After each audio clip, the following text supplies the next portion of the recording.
কাকা কোথায় গেলে? বাজার গেছিলে নাকি? না, বাল ছিঁড়তে গেছিলাম। বাজার করতে এমন তো কোথায় যাব? আমার ছেলে তো কাজের নয়, শুধু আমার টাকার গান মারা ধান্দা। ও চিন্তা করে লাভ নাই, সংসারে চাপ পড়লে সব ঠিক হয়ে যাবে। শুয়োরে বাচ্চা, তোরাই তো আমার বেটাকে খারাপ করলি। আমি খারাপ করিনি কাকা, আমি আছি বলে তোমার বেটা ঠিক আছে। এলো বিড়ি খাও।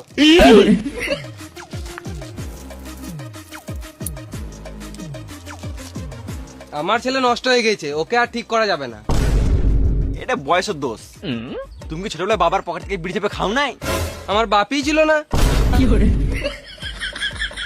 বাপ ছাড়া কিভাবে সম্ভব? না মানে আমি যখন ছোট ছিলাম তখনই আমার বাবা মারা গিয়েছে। কিন্তু তুমি ছোটবেলায় বন্ধুর সাথে তো মিশতে। মিশতাম, কিন্তু তোদের মতন গাল দিতাম না। পাঁচদা কাকা, এটা কলিযুগ, এখন গাল ছাড়া ফিলিং শেয়ার হয় না। শুয়োরে বাচ্চা, আমাকে গাল কেন দিলি? আমি তোর বন্ধু নাকি?